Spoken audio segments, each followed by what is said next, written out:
tema muy interesante, es particular porque se hace muy difícil darle el perdón a alguien. Una Ujú. persona, y yo voy a poner el caso muy reciente que ha vivido la República Dominicana, de la chica que su expareja le quemó la cara con un ácido. Esta chica ha tenido que someterse a cirugías, va a tener que seguir sometiéndose a cirugías. ¿Cómo esa chica puede perdonar a esa persona? Sí, claro, nosotros podemos ver el caso de la chica como un caso muy extremo y decir, Ujú, es imposible perdonar a un hombre tan malvado. Yo ujú. quiero que lo veamos en el extremo de esa chica y de cosas peores, personas que le han quitado la vida a alguien, pero Sí, también creo a un ser querido, tan lastimado, pero también creo que la mayoría de nuestra audiencia también se va a identificar con personas que sencillamente te han herido, te han ofendido, te han lastimado, te han traicionado, gente que ha pecado contra nosotros. Y la pregunta es cómo nosotros debemos de responder cuando ese tipo de ofensas ocurren, porque al final las ofensas son ofensas y duelen. Y lo interesante, Anabel, es que este tema debe de verse desde dos perspectivas. Siempre lo ajá, voy a ver desde dos perspectivas. Y cuando digo que desde dos perspectivas es porque hay una perspectiva que sobre el cual anda el que cree en Cristo y su vida y tiene a Cristo como el Señor de su vida. ujú, Porque ya cuando tú estás bajo el señorío de Cristo, el tema de las ofensas y el perdón se maneja diferente que cuando tú no estás bajo el señorío de Cristo. Y te tengo que decir por qué. Sencillamente, cuando nosotros estamos bajo rendido a la voluntad de Dios, como tú decías al inicio del programa, hemos reconocido nuestro pecado, hemos reconocido que hemos ofendido a un Dios que es santo y hemos recibido de Él el perdón, pues indiscutiblemente, y Él es nuestro Señor, Él mismo es quien nos invita a perdonar. Y por eso usted va a ver en repetidas ocasiones, que Dios invita a que nosotros perdonemos.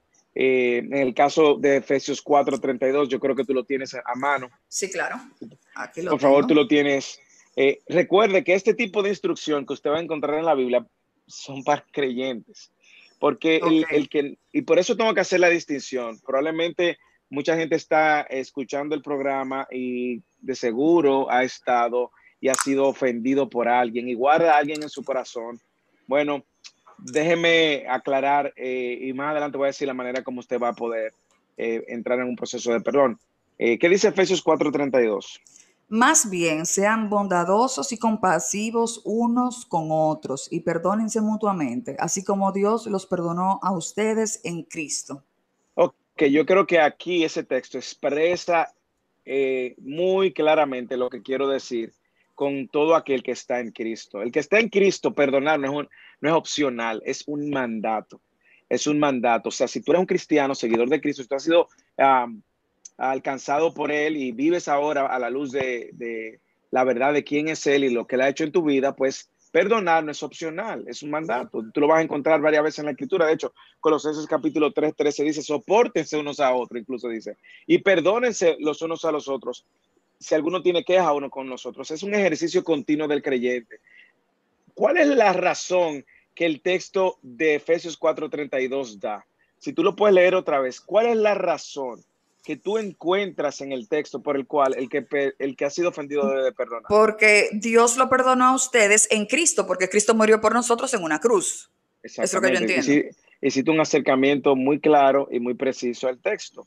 La razón por la cual todo el que está en Cristo debe perdonar es porque Dios lo perdonó. Entonces, para poder perdonar al que ha pecado contra nosotros, primero debemos de entender el perdón que hemos recibido de Dios. Y ahí es donde todos nos perdemos muchas veces. Dios nos ha perdonado a nosotros de nuestras faltas y de nuestros mayores pecados que hemos cometido contra Él, que es completamente santo y completamente justo. Y nosotros nos hemos rebelado contra Él continuamente. Y Dios, que es santo, que es completamente santo, que es completamente justo, nos ha perdonado. Cuando nosotros entendemos la magnitud de nuestro perdón, y voy a entrar en eso más adelante, nosotros vamos a poder entender por qué Dios nos invita a perdonar a otros. Yo sé que mucha gente, probablemente todo el mundo, por decir, voy a usar Ujú. una hipérbole ahora, todo el que esté en sintonía, yo creo que de una manera u otra ha escuchado el Padre Nuestro. Yo quiero que Sí. tú leas en Mateo capítulo 6, en los versículos finales del Padre Nuestro, Ujú. donde termina el Padre Nuestro y lo que sigue después del Padre Nuestro, porque a veces solamente nos quedamos en el Padre Nuestro y no continuamos. En el 6:12 dice, iniciando en el 12, perdónanos nuestras deudas, como también nosotros hemos perdonado a nuestros deudores, y no nos dejes caer en tentación, sino líbranos del maligno, porque Páralo si... ahí, páralo ahí. Así, ahí termina el Padre Nuestro. No nos dejes caer en tentación, mas líbranos del mal.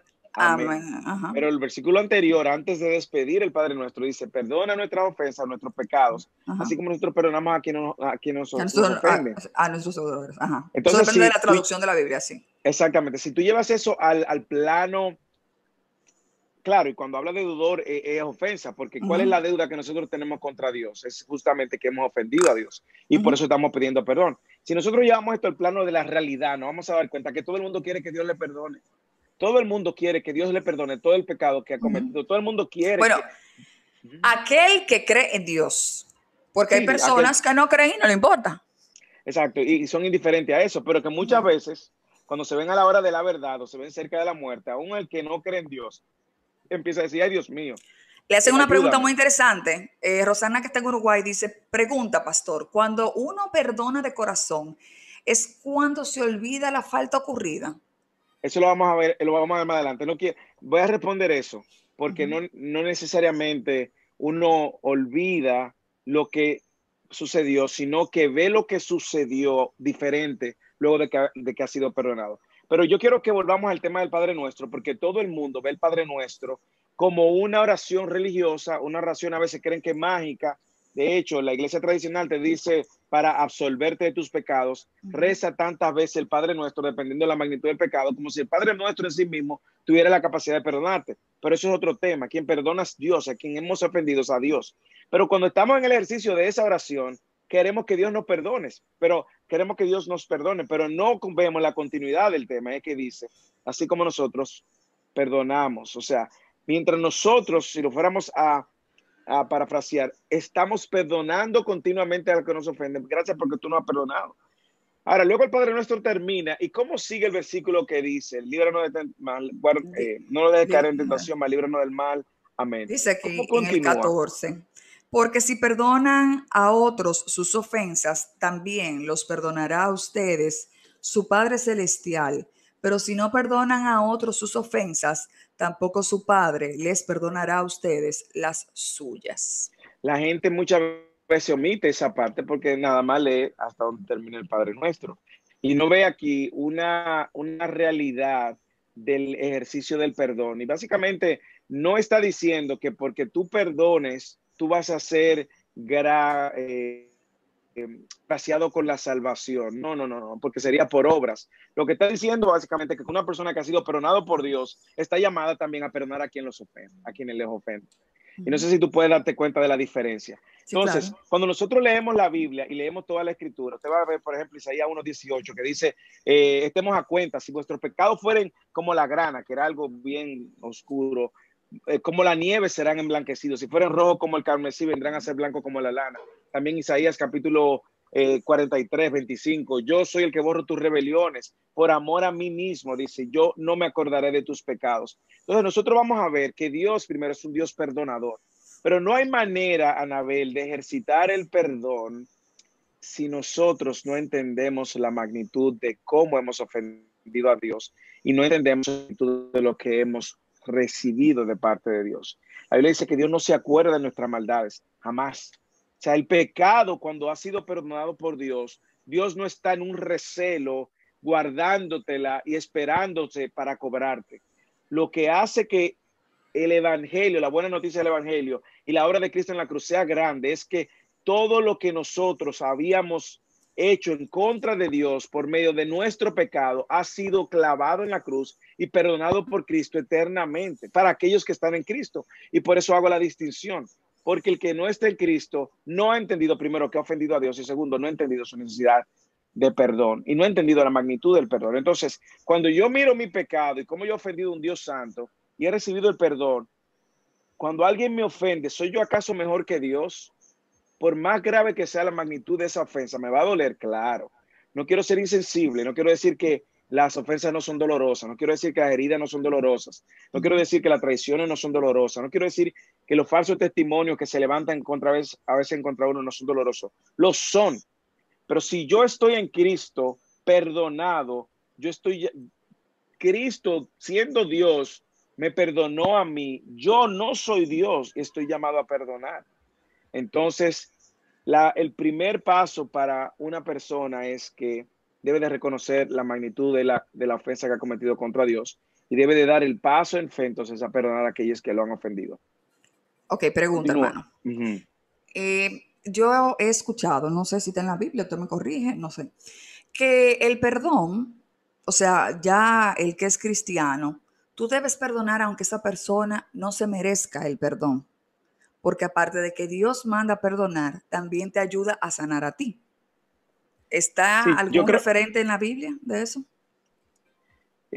¿Cuál sería la pregunta exactamente? O sea, si está escrito, no sé, de alguna manera, de que, aparte que tengo que perdonar porque Dios nos manda a perdonar a los demás, pero tengo que hacerlo aunque no lo merezca, pero porque realmente me beneficia a mí para sanar. Claro, el perdón es una extensión de la gracia que nosotros hemos recibido. Si el que tú vas a perdonar mereciera el perdón, entonces no fuera perdón. Si el que tú le vas a extender gracia mereciera gracia, entonces no fuera gracia. Si el que tú le vas a extender misericordia mereciera, perdón, la misericordia, no fuera misericordia.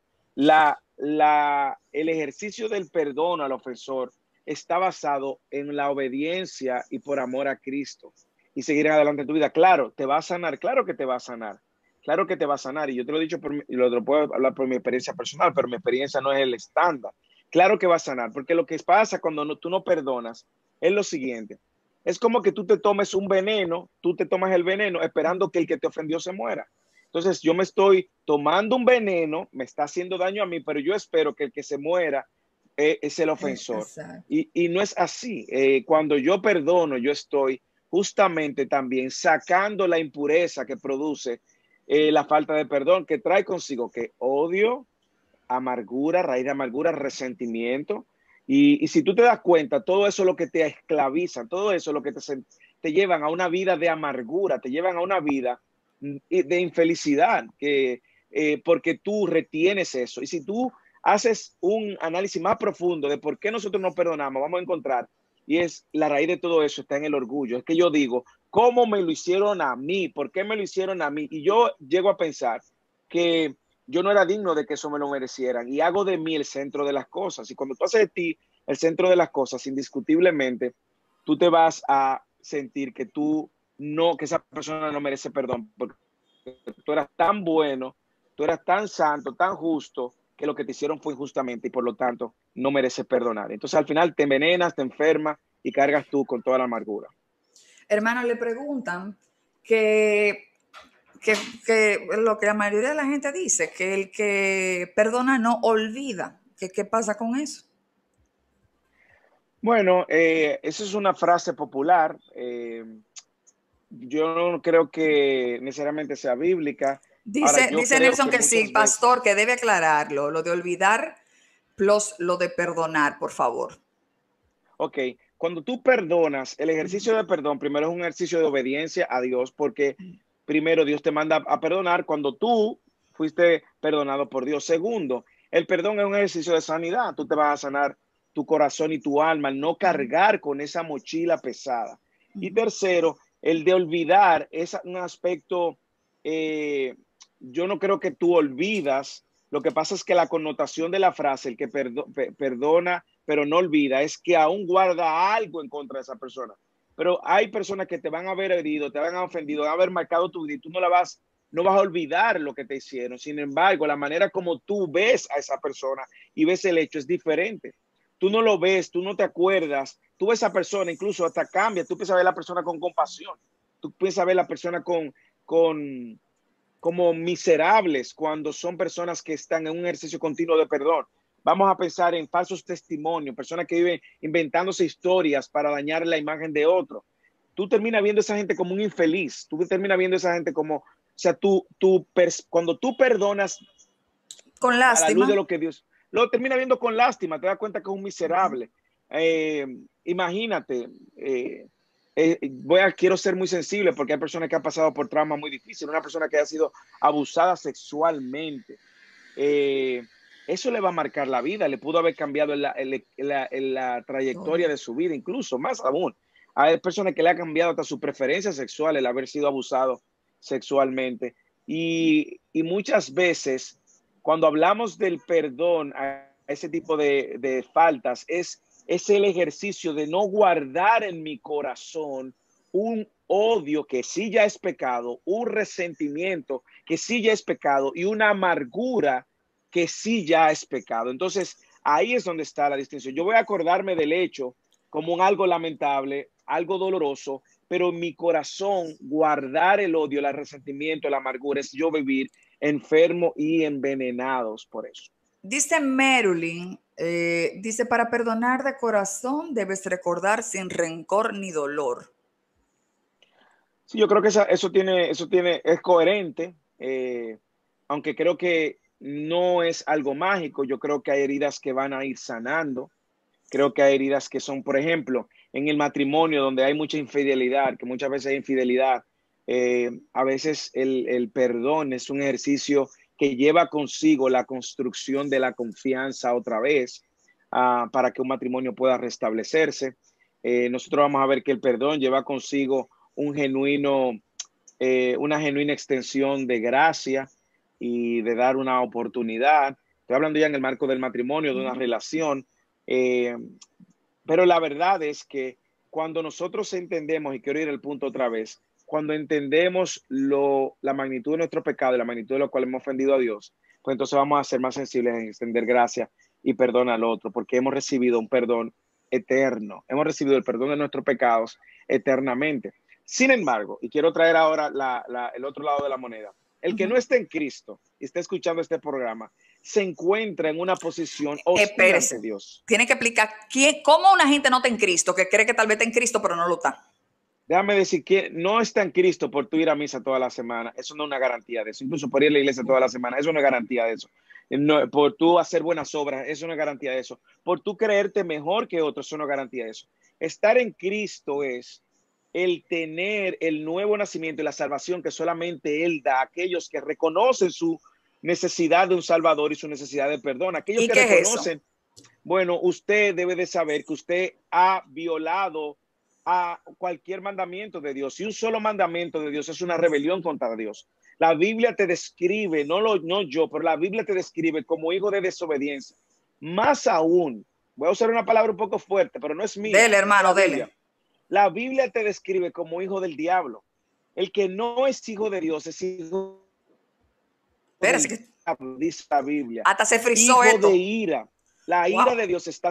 Ajá. Hijo de ira, hijo de desobediencia. La Biblia dice, no lo dice Moisés Gómez, que tú estás muerto, muerta en tus delitos y tus pecados. Efesios capítulo 2 dice que tú andas conforme al príncipe de este mundo, Satanás. O sea, tú sigues a Satanás. Efesios capítulo 2, versículo 2. Tú sigues conforme a lo corriente de este mundo. O sea, el sistema de este mundo, el que te satisface. La Biblia dice en 2 Corintios capítulo 4, versículo 2 también, que tú estás ciego y el diablo te ha cegado. Esa es tu condición Hermano, espiritual. Ahora pero, bien, pero espérese, yo tengo amigas y personas que me ajá. dicen, Anabel, pero espérate, yo tengo mi conversación con Dios, yo estoy bien con Dios, yo no tengo que ir a la iglesia, yo le oro todos los días y yo hablo con Él, yo no tengo que estar en eso, ya, yo tengo mi conversación Bueno, con Dios y ya yo no lo que tengo pasa problema. es, lo que pasa es que la manera de tú acercarte a Dios no es a la manera tuya, no es a la manera que yo quiera, porque entonces cada quien va a tener su propia versión de Dios. Y ese ha sido el problema. Nosotros vivimos en un mundo postmoderno donde cada quien tiene su verdad relativa. Y no, Dios estableció una manera muy fácil de acercarse a Dios por medio de Cristo y su sacrificio en la cruz. Dios se desprende de lo más preciado que tiene para proveer un puente entre Dios y el hombre y reconciliar a Dios con el hombre. El hombre está en enemistad. Esa es tu condición, tristemente. Y Dios llama al hombre a que arrepentirse de que ha ofendido a Dios. Entonces, Entonces, si espérese, tú si una no, gente, por ejemplo, si esa amiga mía me dice, yo me arrepentí ya, yo me arrepiento de todo mi pecado, ya, y sigo mi conversación con Dios, ¿qué hacemos? ok, el arrepentimiento del cual Dios llama es un arrepentimiento que lleva consigo un cambio de dirección. De hecho, eso significa la palabra arrepentimiento. Es un turn, es como un doblar en U. yo no puedo seguir esa vida. Ese arrepentimiento no solo se queda ahí, sino que también yo creo que yo debo de creer por la fe que Cristo es el Señor y el Salvador de mi vida. Y cuando yo hablo de que Cristo es el Señor, es que yo me estoy entonces reconociendo que Él es Dios, que Él es Rey y yo no, y que yo me rindo a su señorío. Rendirse a su señorío, entonces implica ahora empezar a vivir de acuerdo a su voluntad. Entonces, tú no puedes tener tu propia versión de Dios y viviendo tu vida loca. No funciona, no es así. Ok, entonces, una persona para ser realmente cristiano, ¿cuáles son los pasos? Para entonces que La Biblia usted dice entre. claramente, el que confiesa con su boca que Cristo es el Señor y cree en su corazón que Él murió y que Él murió para perdón de los pecados, será salvo. Eso es un versículo bíblico, pero tiene unas capas abajo. Creer en tu corazón que Cristo es el Señor, eso implica un genuino arrepentimiento de tu estilo de vida rebelde. Colosenses capítulo 1:21 dice que tú eres de ánimo hostil, es decir, piensa en algo hostil. Así está tu relación con Dios. Romanos 5:10 dice que tú eres enemigo, estás en enemistad contra Dios. Piensa en un enemigo. Así, entonces, la manera de yo creer que Cristo ha sido la solución que Dios ha provisto se va a manifestar rindiendo mi vida entonces al señorío de Cristo. Y el que es hallado en Cristo, entonces todos sus pecados han sido perdonados. Ahora, si tú no estás en Cristo, tú crees que Cristo es una religión, lo cual no lo es. Si tú crees que Cristo es hacer buenas obras y darle al necesitado, lo cual no lo es, eso puede ser la manifestación de que tú estás en Cristo. Si tú crees que tú te crees más bueno que otro o que ese que le echó ácido del diablo, tristemente a esa persona, tú eres tan pecador como él. A lo mejor sus acciones son más graves que las tuyas, pero delante de Dios tú eres un pecador y una pecadora. Y tú estás llamado a arrepentirte igualmente y venir al único camino que Dios ha provisto, que es Cristo. Usted puede ser quien sea, el Papa tiene que arrepentirse y venir a Cristo para perdón de sus pecados. ¿Ok? Porque el perdón de sus pecados solamente es posible por medio de Cristo, quien es Dios. De hecho, hay una historia en Marcos capítulo 2 de bajando un paralítico y interrumpen una reunión que Jesús tiene. Y cuando Jesús dice, lo primero que le dice al paralítico, tus pecados te son perdonados. ¿Sabes lo que dijeron los fariseos que estaban ahí? ¿Quién es este si solamente Dios puede perdonar pecados? Es que sí, ¿verdad? Solamente Dios puede perdonar pecados. Por eso que Cristo está perdonando pecados. Por lo tanto, el perdón de tus pecados viene solo por medio de un genuino arrepentimiento y una rendición absoluta al señorío de Cristo. Y ahí entonces una nueva vida, un nuevo nacimiento, pues se sucederá a tu vida, una nueva naturaleza, tus afectos cambiarán. Tú no vas a poder seguir diciendo, viviendo una vida de una manera y diciendo que tú sigues a Cristo. Hermano, entonces, una persona que está oyendo este programa y dice, ok, pero ¿cómo yo hago eso? ¿Cómo yo me rindo a Cristo? ¿Cómo yo me convierto a Cristo? En una habitación, en mi casa, hablo y digo, sí, te acepto Cristo como Señor y Salvador. O sea, ¿qué? ¿O tengo que ir a la iglesia y hacerlo? O sea, ¿cómo se hace? Porque pueden estar perdidos y tal vez quisieran hacer esa Mira, conversión. una muy buena pregunta. Yo creo, una muy buena pregunta.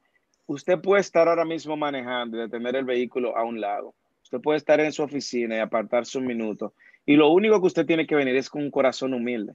Un corazón humilde es un corazón que reconoce su pobreza espiritual. Su pobreza espiritual es justamente la no capacidad o la incapacidad que tú tienes de pagar la deuda que tienes delante de Dios. Perdona nuestras deudas, así como nosotros, tú no puedes humanamente pagar tu deuda. La deuda es muy alta, el pago es muy alto y tú no puedes. Y primero debes de venir en humildad, reconociendo esa miseria espiritual. Tu deuda es muy grande. Tú no eres bueno, tú no eres buena. Ahora bien, en esa actitud tú vienes delante del Señor rindiéndote, diciendo, Señor, yo reconozco que te he ofendido. Mira, yo reconozco cuando pequé de esta manera, cuando hice esto, cuando hice aquello, cuando mentí, cuando robé, cuando engañé, cuando maté, cuando... Señor, yo me reconozco, Señor, que te he ofendido y yo reconozco mi condena por causa de ese pecado, pero vengo a ti por los méritos de Cristo, no por mis méritos, no porque yo haya hecho nada bueno. Y yo quiero entregar mi vida a ti. Yo quiero que tú me hagas una nueva criatura. Yo quiero que tú me des un nuevo corazón. Yo quiero que tú me des nuevos afectos, que mis afectos sean por ti. Hazme una nueva persona en ti. Yo reconozco que he pecado y recibo la salvación que tú me has provisto por medio de Cristo. Y quiero vivir en obediencia a ti ahora. Ayúdame, Señor. Una oración como esa, sincera, no se va a producir por motivaciones humanas. O sea, tiene que haber una genuina convicción de pecado y un genuino deseo. Y yo creo que la pregunta es detonante, porque de ahí va a cambiar incluso cómo nosotros manejamos el tema de las ofensas. Es Claro, justamente en eso. Pero tú tienes que entender que has ofendido a un Dios santo, santo, santo. Y por eso tú merecías un castigo eterno.